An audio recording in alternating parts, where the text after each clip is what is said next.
Thank you for everybody that's hanging out with us today online at Unlock Church, or if you know it as ondemand.church. We're so glad to have you.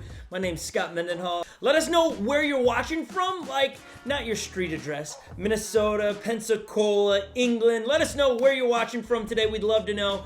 In this, today we have something really special, something unique. You know, you've grown used to me sitting here and talking back and forth to these cameras, and this has been the new norm, if you will. Well, we're changing it up a little bit in a light of current day events.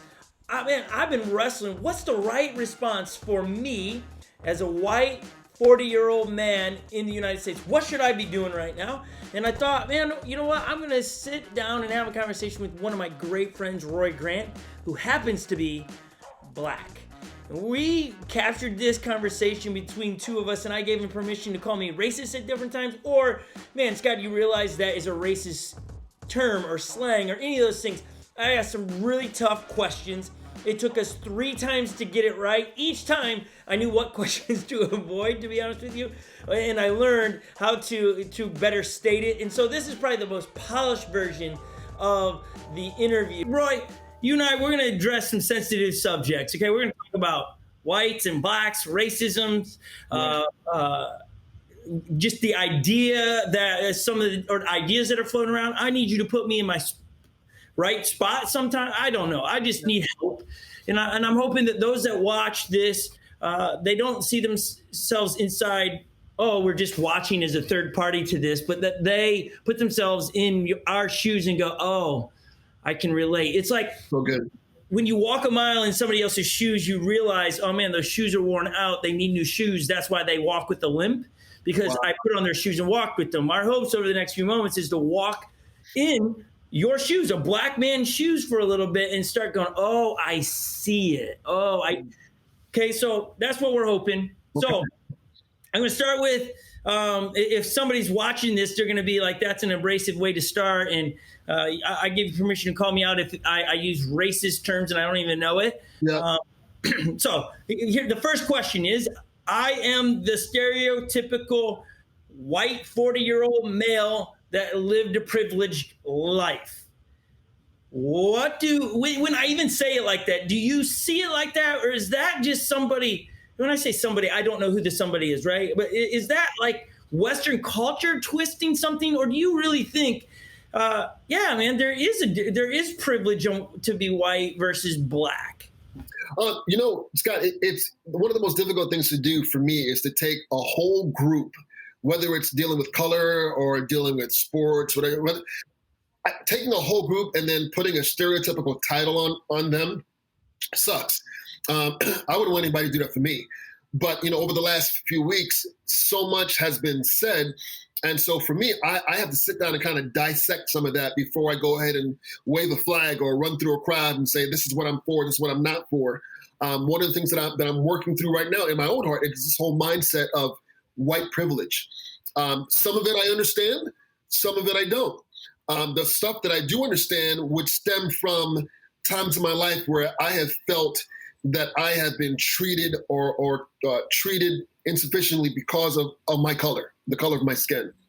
But, you know, and you'll get to know me more as we talk, or your friends will get to know me, that, you know, I'm a pretty loving guy. I love everybody, happy-go-lucky. Let's go, level fix the world. And that's how I tend to live. And then over the last few weeks, it's just been a lot of pain and a lot of heartache that I've had to work through and then come to terms with, okay, well, here's where we are right now. How do I break this down for my children? How do I get them to say, hey, this is what's going on?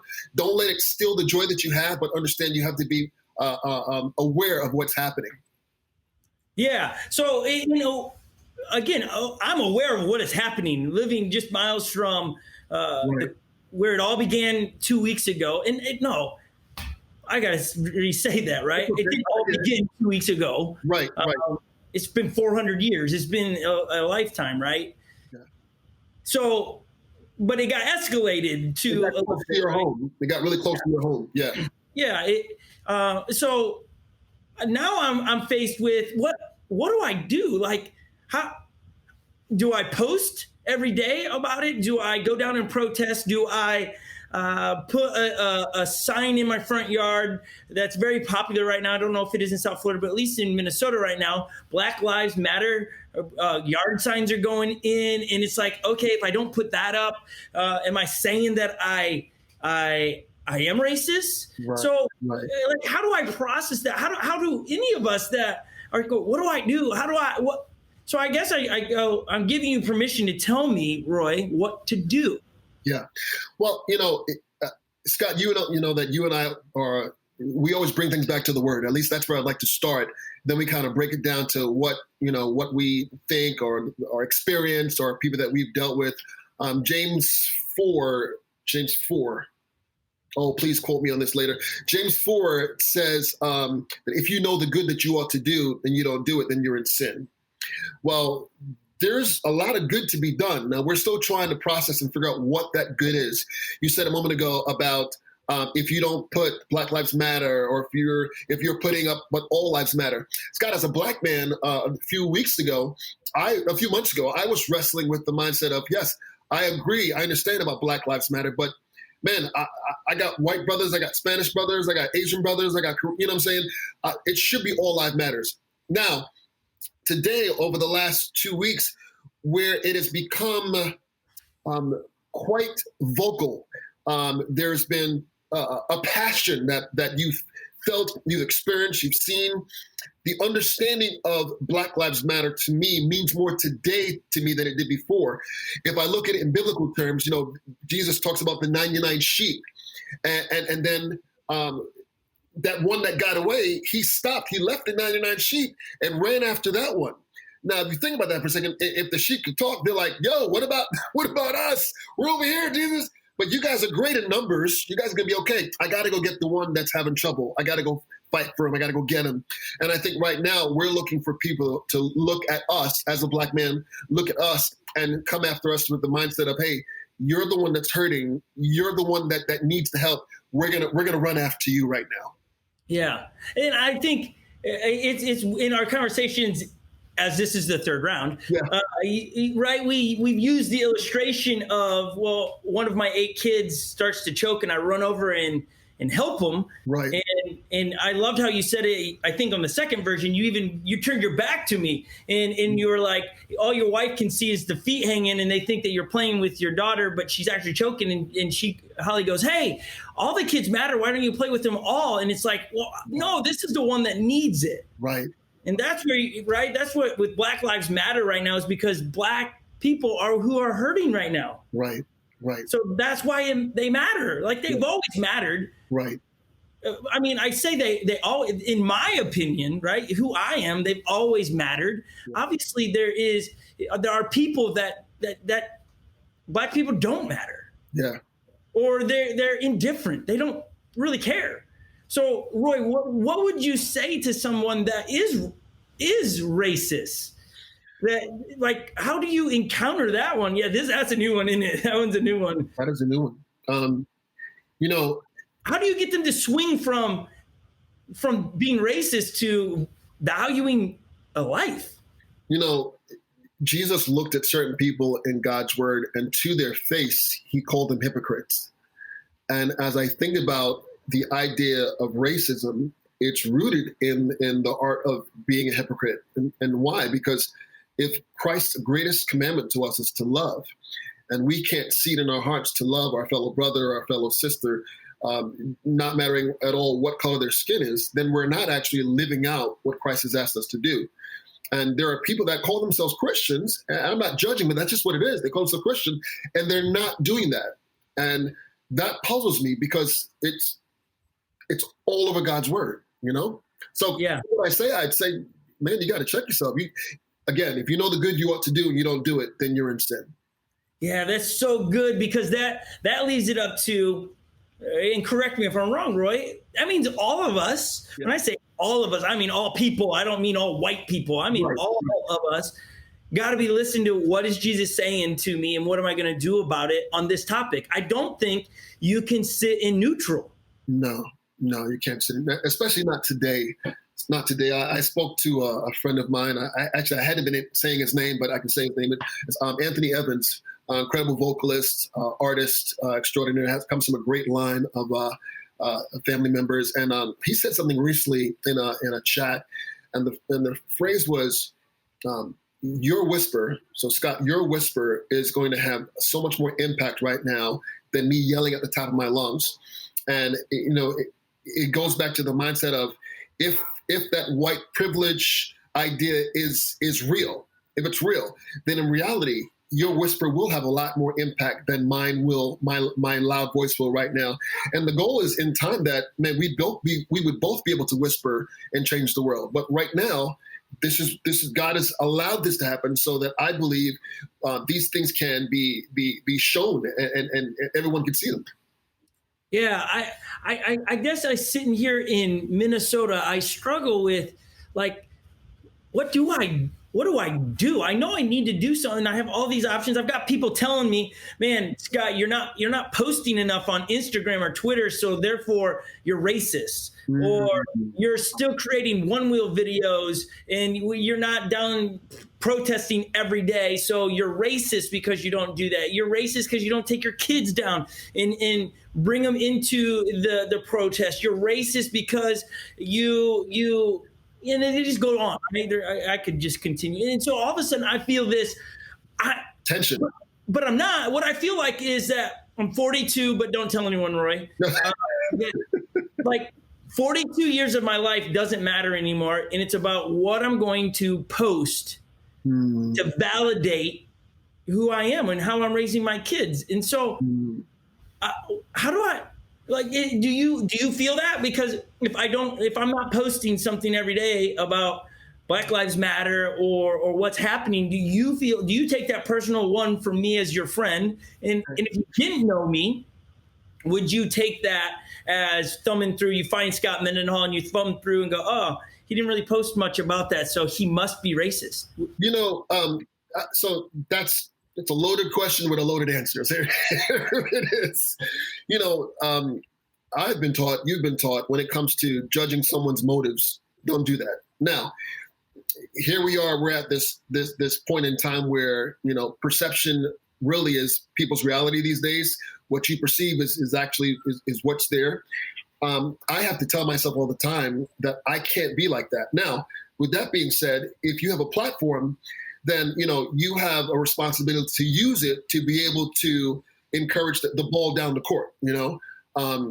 That's not always going to be easy. For instance, as a Black man, I'm not going to grab my 4-year-old and my 13-year-old and my wife and go down to a rally or something that I believe has the potential, whether it's based on the area or based on what I think is going to be happening, the potential to become a riot.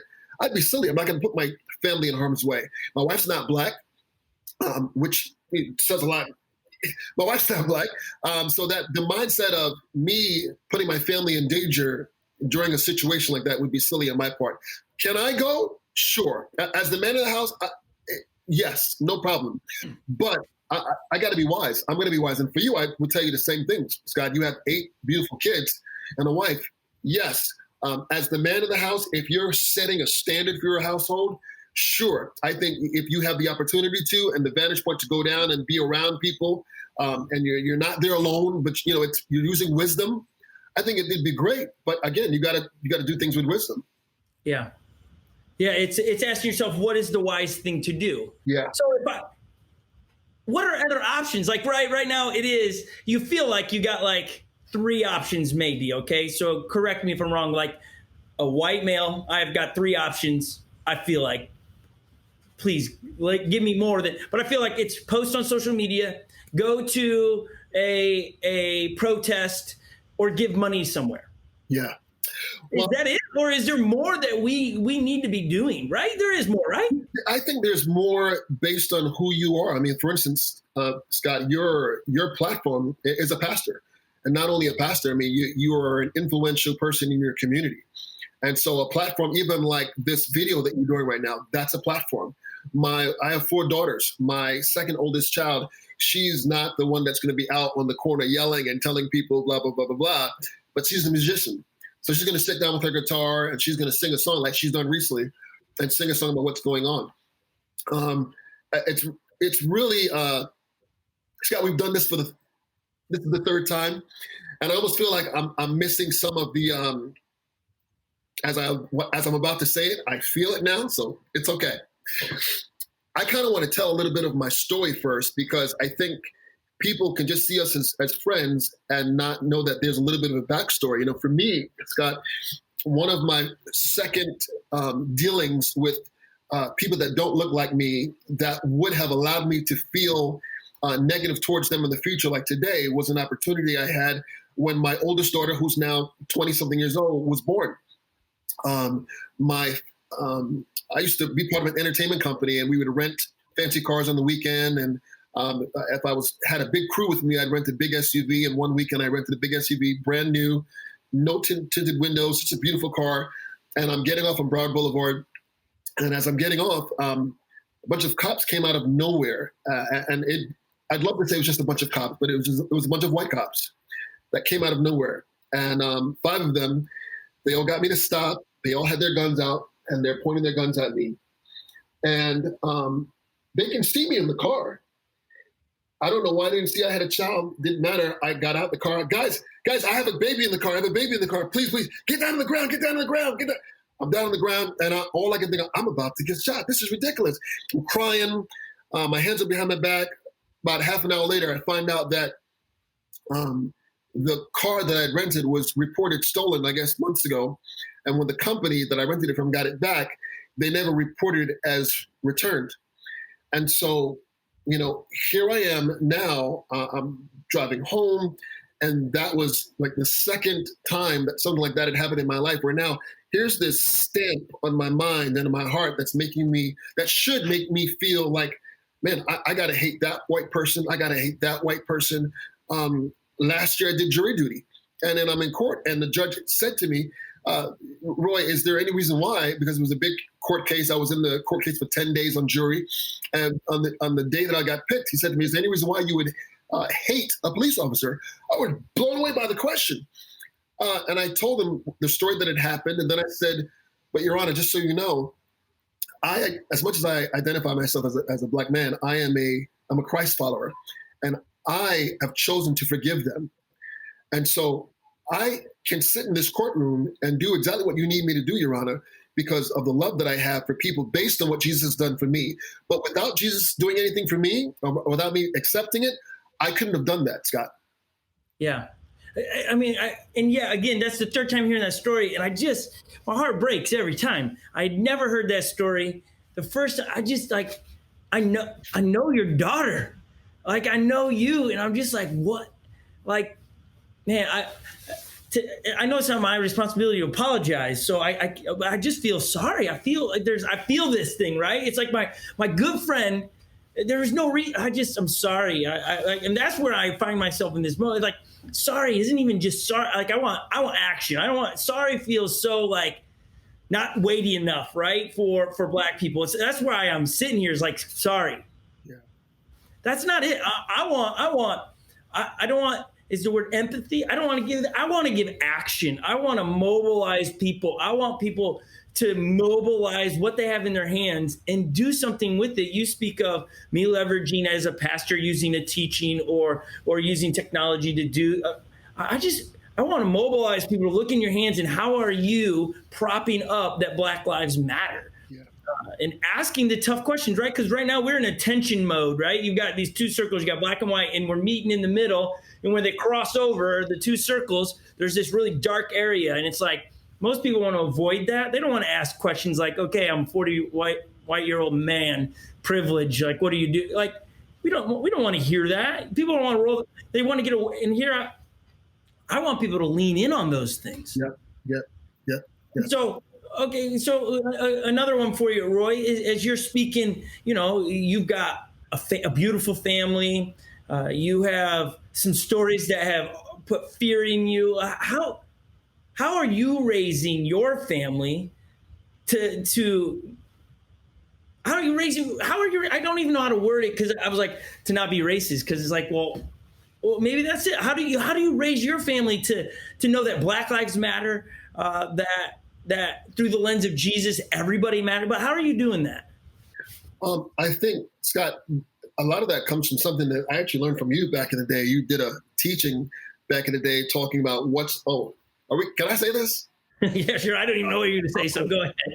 Teaching, talking about what's on the dashboard of your life, what's on that dashboard as you're driving, the thing, what are you listening to, what are you looking at? I think for you, even when I met you, every time I came into your office on your computer, there was like some kind of extreme sports thing going on. And why? Because that's what you were doing. And it kept you in the zone of that. I think my daughters get to see their mom and their dad in action. Every week I go to church back in the day when we were allowed to go to church. And I hug people, man. I'm a big hugger. And dad's not just going around hugging all the black guys. Dad's hugging everybody. They see daddy's love for everyone. And so my kids have been blessed to grow up in an environment where they've really seen a melting pot of God's love. Even from the church that we were a part of, man, there was just such a diverse group of people. Which when I think of you, it must be tougher for you up in Minnesota, where I'm sure the area that you're living in, because I think we talked about this, it's not a big diverse area, right? No, what's interesting about where we live, Roy, is if you look on like a census, it would be like 51% white, and 49% would be filled with blacks and Asians and Gotcha. But what happens in our neck of the woods is that they live here, but they don't do life here. They go to another suburb. They go to where and I got to be careful with but they travel out of it to do life. They live here, but they do life outside of it. Right. And some of that is because Maple Grove is where we live. They have. That's just I don't understand it. My heart is, man, how do we make that where Maple Grove feels like everybody's home? Not I live there, but I travel to Brooklyn Park because the grocery store I like's there, or whatever it is. Those things are break my heart, and it's like, man, yeah. How can we make it a melting pot? The Twin Cities is a big melting pot, but what's different from Miami area to the Twin Cities is you are very segregated in where you live. Gotcha. Okay. It's not a melting pot. It's right. That's your part of the pot. Your part. When I lived in Florida or South Florida, right? It is a melting pot. It's everybody's everywhere. Right. And so, yeah, it's difficult. A lot of the people at our church are gonna watch this and go, okay, what do I do? They're probably going, do I have black friends? Do I need to go make black friends all of a sudden? So is that the response? Is that as white people, if we look around and go, I don't have any black friends, should we go out and make black friends? Is that okay? The way it's said is so funny to me because Scott, I think, when we get to heaven, we're going to see this beautiful rainbow of so many different colors and so many different nationalities and people. And I think the more we strive to make that happen here on earth, the more relatable it's going to be up there. But with that being said, for people that are not like me, it becomes the idea of you kind of got to get a little bit uncomfortable. And what does that mean? I mean, the Word of God talks about if you love your life, you're going to lose it. If you hate your life, you're going to get it. You're going to have it for all eternity. You know what I'm saying?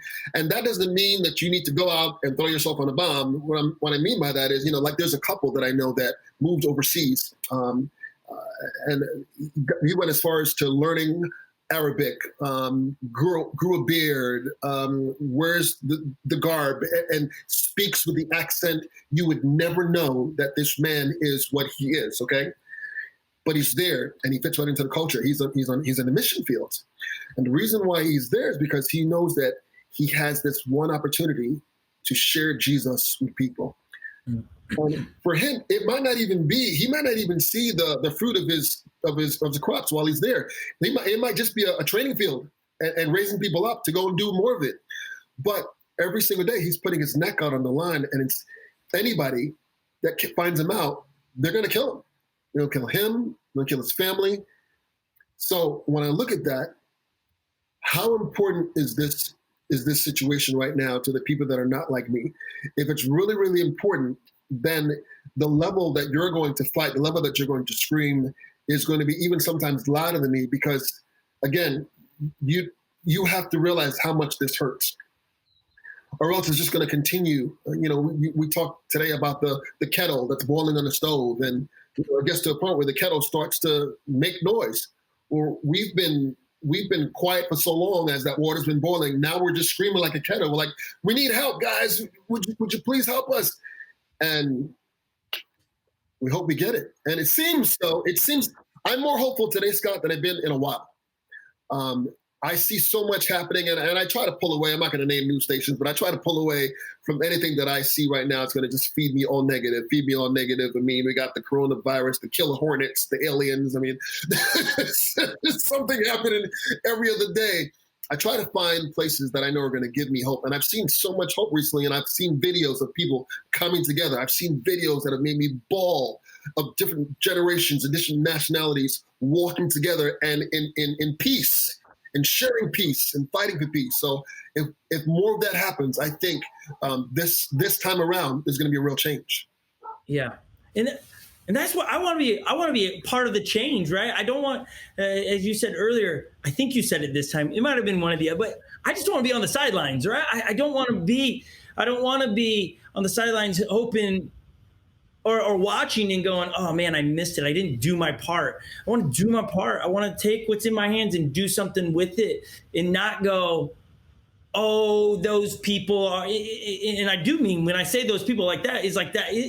When people say that, those people, they're just complaining. That breaks my heart because it's like, no, if my child was hurting and someone said, oh, that guy, he's just being a big baby, right, and he broke his leg, oh my gosh. Right. Right. And I learned that early on with Legend. Legend, we were in South Florida. We took him to a park and he went down the slide and it has rained. And I was like, oh man, Legend, this is going to be so fast. You're going to love it. And so he shoots down the twisty slide and shoots off the slide onto the ground. And he starts crying. He's like, oh, my shoulder. And I'm like, oh, get up. Don't be a pans.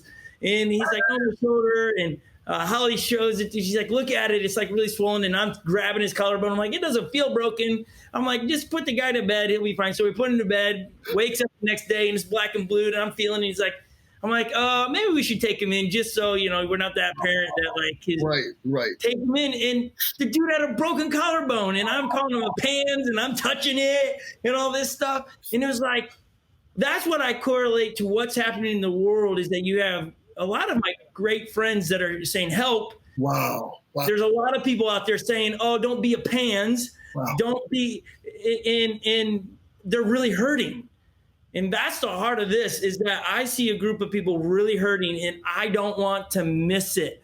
I don't want to, for you, Roy, or for Kayla or Nikki, I want them to know that I'm trying, I'm doing something, and not for you to pat me on the back and say, good boy, Scott, but that it would be communicated in love and that those that are watching here, that they do something that their friends that are Black or just know that, hey, I see you. Right. I see you. Yeah. I think when it comes to even to this situations that we're dealing with now, one of the things that hurts me the most is my friends that overpost the mindset that blue lives matter. Of course, blue lives matter. It'd be dumb if they didn't matter. If somebody breaks in my house or whatever, I'm calling the cops. I'm not, you know what I'm saying? It's of course they matter. This is just an opportunity right now that we're saying, guys, we need help. Everybody matters. But again, just like you said earlier, with that one child that's choking, you're going to focus your attention on the one child. We're that one child right now, asking somebody to jump in and help us. And again, like I said earlier, your whisper is going to be so much louder than my yell. So. Yeah. So as you say, Blue Lives Matter, just in case anyone's like, what does that mean?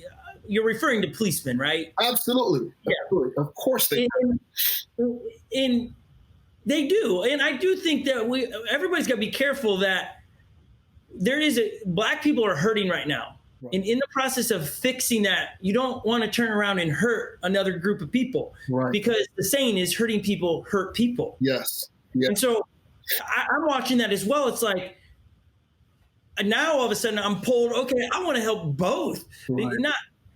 Not that police are any in danger. I mean, they're losing jobs and things of that nature, and that's all. Right. And I don't even know what I'm trying to say there. I want to be careful that I'm not like. I get it.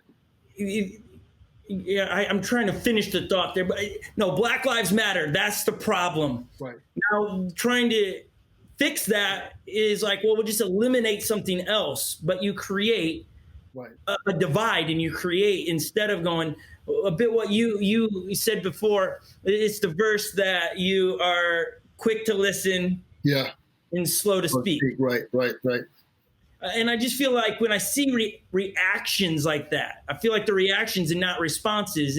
They're not listening. No, they're just no. reacting. This will stop this. This will stop riots. This will Right. stop that. Right. And they're not authentic responses. And so, Roy, as we start to land the plane here, in you and I, in our youth pastor children's ministry experience, where are you going, right? These two things, this is how you do it. So those that are watching, you should do it with us. You should be quick to listen, slow to speak. Right.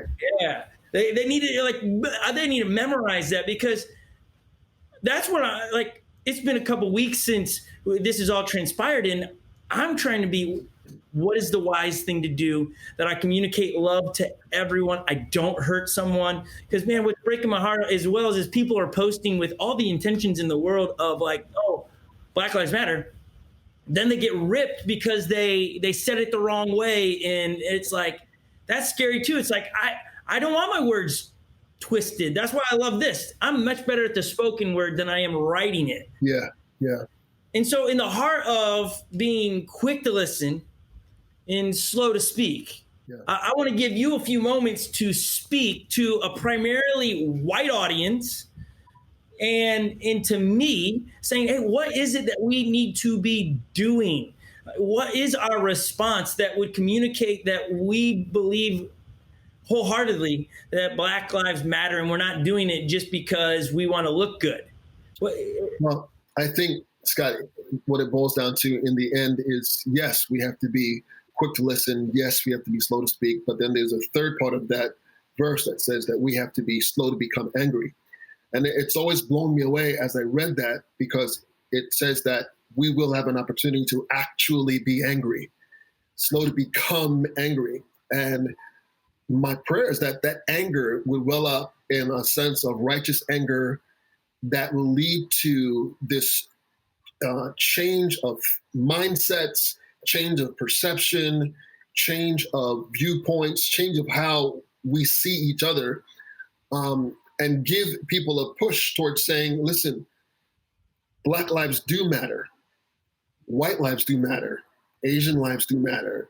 And we can go on and go on and go on. But the ones that are actually hurting right now, the ones that have been dealing with this, that literally have been dealing with this for over 400 years, these are our Black brothers and sisters, and we have to do everything in our power to help them. What does that mean?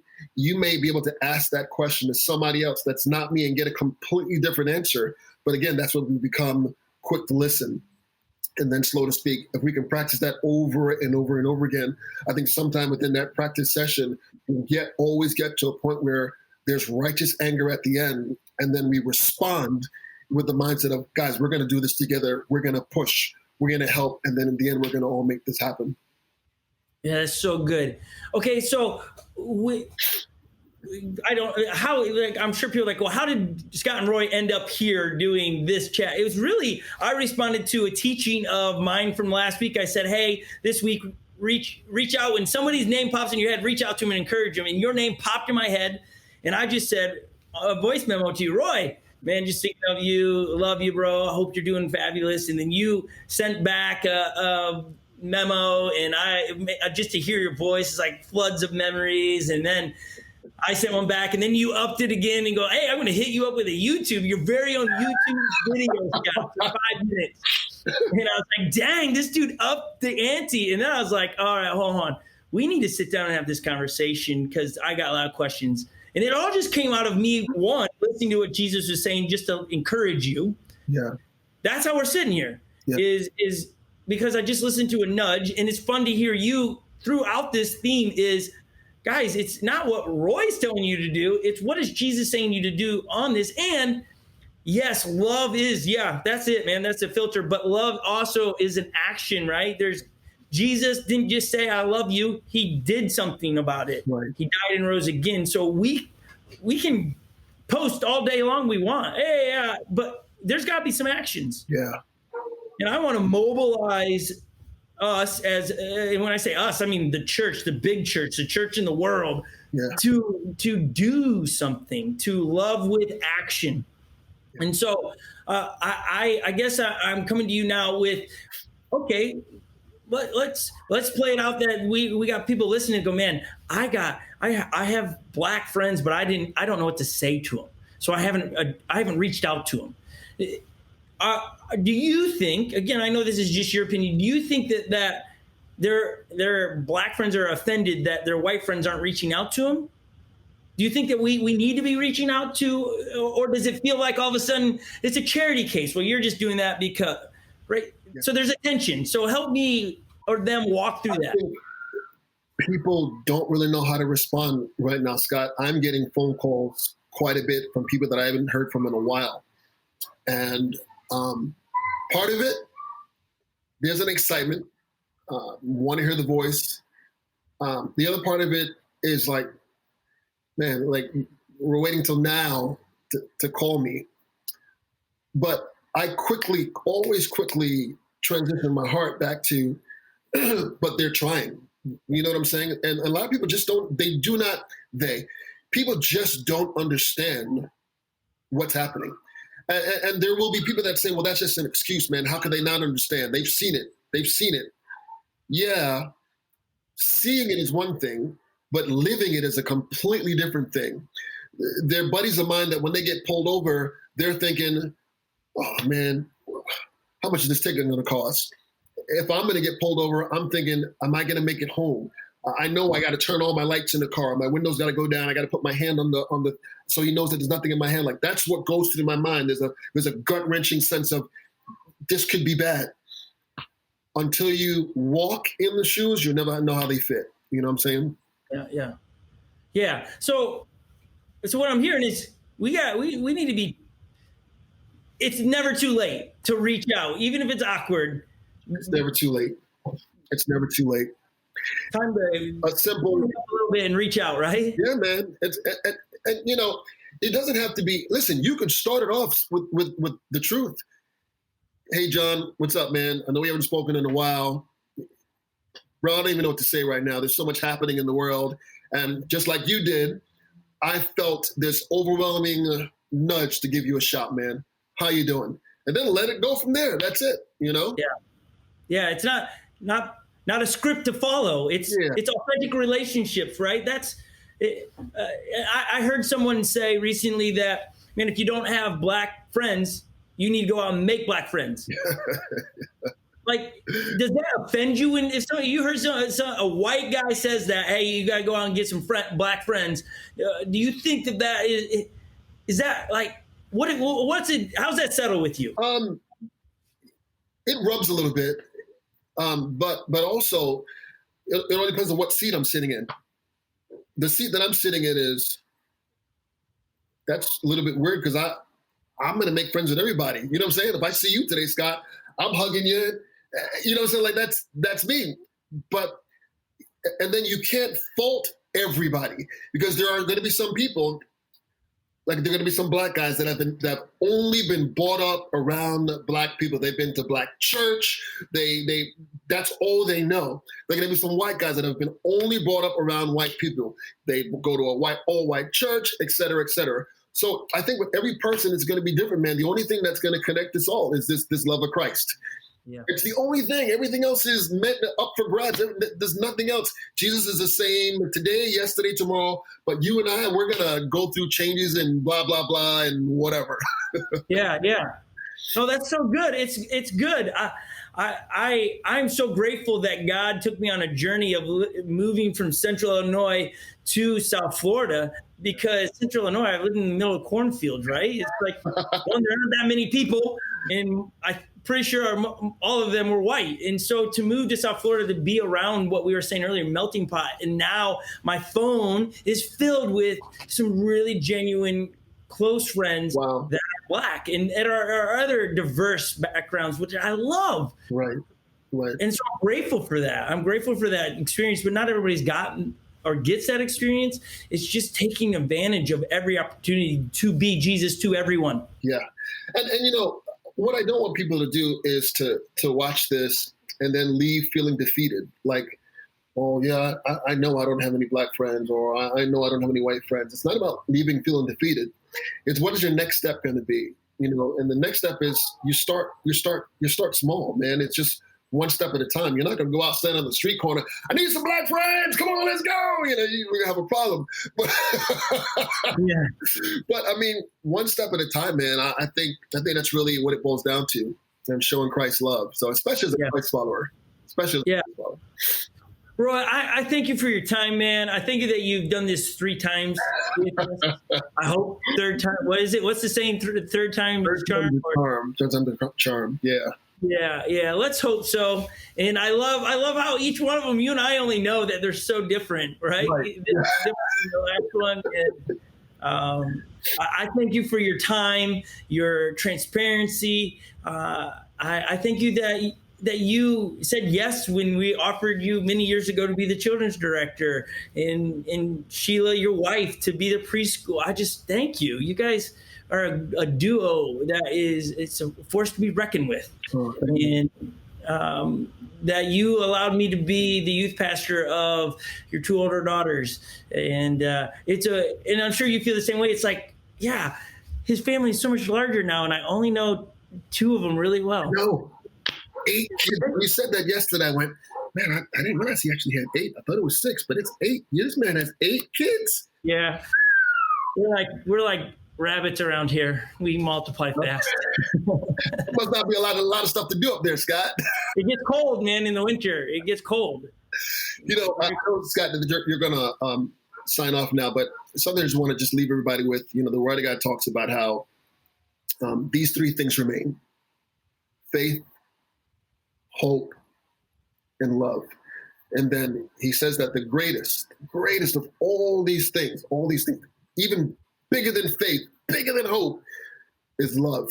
And if people can just embrace love,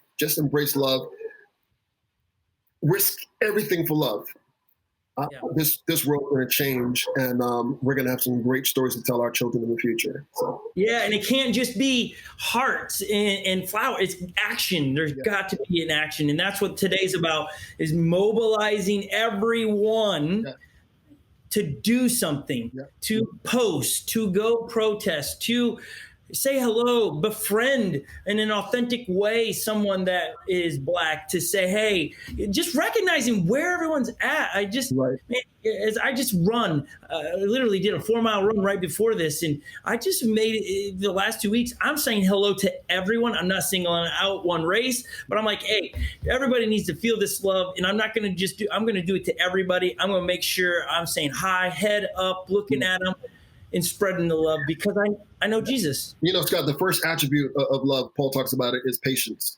And just you know, as people are going about this, remember that people like me are on edge right now. There's an edginess. So have patience. You know, you're going to come up to some people and say something, and they're going to look at you like you're crazy. Like, what are you talking about? Have patience. That's good. Do it again in the future. That wall will break down, I promise you. But just have patience right now. Yeah, it's walking the mile in their shoes, and you realize those shoes are wore out. Yeah. So, and then it's see a need, meet a need, recognize the need. Yeah. It might not be befriending them. It might just be an eye contact and saying hi. Right. Yeah. I can go on, Roy. I think on the second one we had you pray, and I loved it.